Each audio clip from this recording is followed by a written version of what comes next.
அனைவருக்கும் வணக்கம். Welcome to Fonseka kitchen. இன்றைக்கி நம்ம தம் பிரியாணி எப்படி பண்ணலான்னு பார்க்கலாம்.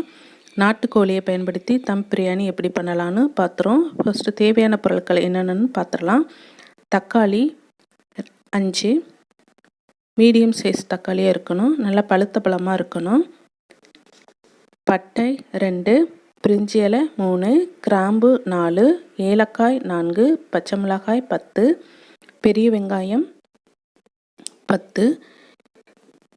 காரம் நிறைய சேர்க்குறவங்க கூட 2 சேர்த்துக்கிறலாம். வெங்காயத்தை நல்லா கட் பண்ணி வச்சுக்கோங்க. இப்போது நம்ம 10 வெங்காயம் எடுத்துருக்கோம்.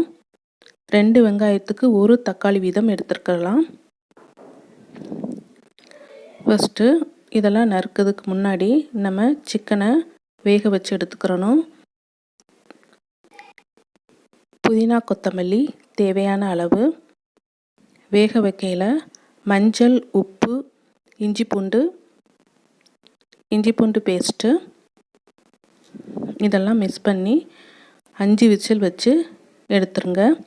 இப்போ அடுப்பில் கடாய் வச்சுக்கிறலாம். 100 எண்ணெய் இதோட ஆட் பண்ணிக்கிறலாம். நெய் 1 டீஸ்பூன். இப்போ நம்ம எடுத்து வச்ச பட்டை, கிராம்பு எல்லாத்தையும் போட்டு பொரிய விட்டுறலாம். பொரிஞ்சதும் அதோட வெங்காயத்தை ஆட் பண்ணி வதக்கிடணும். எப்போவுமே வெங்காயம் நல்லா பொன்னிறமாக வதக்கிடணும். அப்போ தான் பிரியாணிக்கு டேஸ்ட் கொடுக்கும். நல்லா பொன்னிறமாக வதக்கிடுங்க. இப்போ இதோட நம்ம எடுத்து வச்ச பச்சை மிளகாய் 10 ஆட் பண்ணிக்கலாம். வெங்காயத்தை லைட்டாக வதக்கிட்டு அதுக்கப்புறமா பச்சை மிளகாய் நம்ம ஆட் பண்ணிக்கிறலாம். அப்போ தான் நல்லா இதோட வதங்கி வரும். லைட்டாக வதக்கிட்டு அதுக்கப்புறம் நீங்கள் பச்சை மிளகாய் ஆட் பண்ணிக்கோங்க. அதையும் கொஞ்சம் நேரம் வதக்கியதுக்கப்புறமா நல்லா பொன்னிறமாக வரும். நல்லா எண்ணெய் நல்லா பிரிஞ்சு வரும். பாருங்கள், நல்லா எண்ணெய் பிரிஞ்சு வந்துருச்சு. இந்த டயத்தில் நம்ம தக்காளி ஆட் பண்ணிக்கிறலாம். தக்காளி ஆட் பண்ணிவிட்டு இஞ்சி பூண்டு பேஸ்ட்டும் இதோட ஆட் பண்ணிக்கிறலாம். 1/2 கிளாஸு பூண்டு எடுத்தோம் அப்படின்னா 1/4 கிளாஸு இஞ்சி எடுத்துக்கிறணும். எப்போவுமே பூண்டோட இஞ்சி கொஞ்சம் கம்மியாக இருக்கணும். நல்லா வதக்குனதுக்கப்புறமா நம்ம இதோட மசாலா ஆட் பண்ணிக்கிறலாம். இதோட புதினா இலையும் கொத்தமல்லியும் ஆட் பண்ணிக்கோங்க.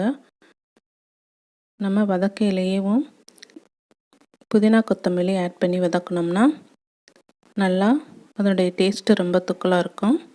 இப்போ காஷ்மீர் சில்லி பவுடர் 1 டீஸ்பூன். இது காரம் இருக்காது, ஆனால் நல்ல கலர் கொடுக்கும். இப்போ ஹோட்டலெல்லாம் கலர் சேர்ப்பாங்க. நான் கலருக்காண்டி இந்த சில்லி பவுடர் ஆட் பண்ணுறேன். Biryani powder 2 teaspoon. இப்போ நம்ம வேக வச்ச சிக்கனை இதோட ஆட் பண்ணிக்கிறலாம். இப்போ நல்லா கிளறி விட்டுக்கோங்க.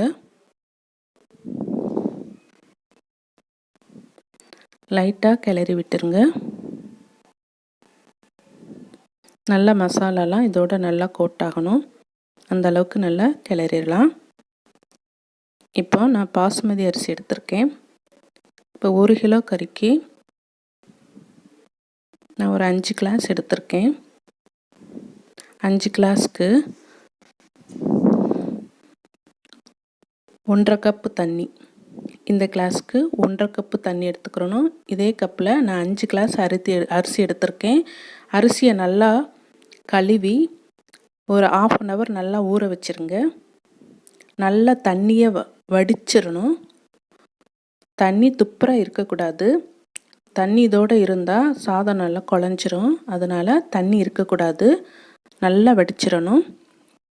இப்போ நம்ம சிக்கன் வேக வச்ச தண்ணி இருக்கும், அந்த தண்ணியும் மீதி அளவையும் இதோட ஆட் பண்ணி நம்ம தண்ணியை மிக்ஸ் பண்ணிக்கிறலாம். 1 கப்புக்கு 1.5 கப்பு தண்ணி வீதம் தான் சேர்க்கணும். பாருங்கள், இப்போ இதோட சேர்த்து லைட்டாக கிளறி விட்டுக்கிறணும். நம்ம அதிகமாக கிளறணும் அப்படின்னா அரிசி உடஞ்சிரும். அதனால் லைட்டாக கிளறி விட்டுக்கோங்க. இதோட 1/2 கப்பு தயிரையும் ஆட் பண்ணிவிட்டு லைட்டாக கிளறி விட்டுக்கோங்க. எல்லாம் நல்லா கோட் ஆகணும். கொட்டு நல்லா மிக்ஸ் பண்ணி லைட்டாக கிளறி விட்டுக்கோங்க.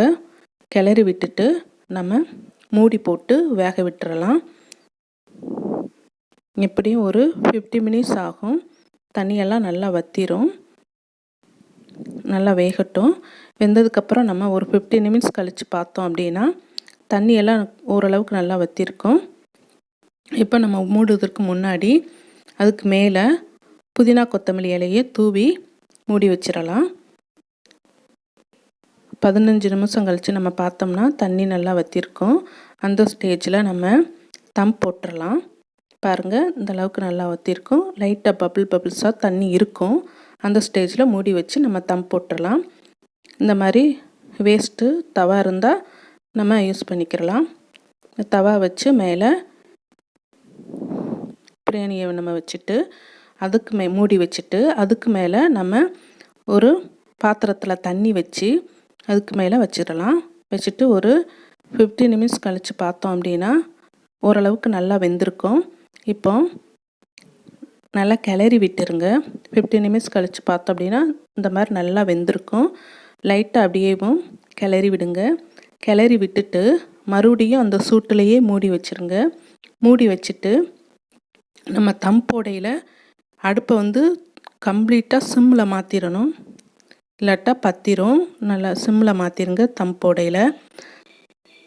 இப்போ அந்த சூட்டிலையே நல்லா மூடி வச்சுருங்க. மீதி நல்லா வெந்துடும். பாருங்கள், பிரியாணிக்கு ஸ்பெஷலேவும் நல்லா உதிரி உதிரியாக தான் சாதம் இருந்தால் தான் நல்லாயிருக்கும். பாருங்கள், சூப்பராக பிரியாணி வந்திருக்கு. ஃப்ரெண்ட்ஸ், இந்த வீடியோ கண்டிப்பாக உங்களுக்கு பிடிச்சிருக்கும். பிடிச்சிருந்தா லைக் பண்ணுங்கள், ஷேர் பண்ணுங்கள். தேங்க்யூ.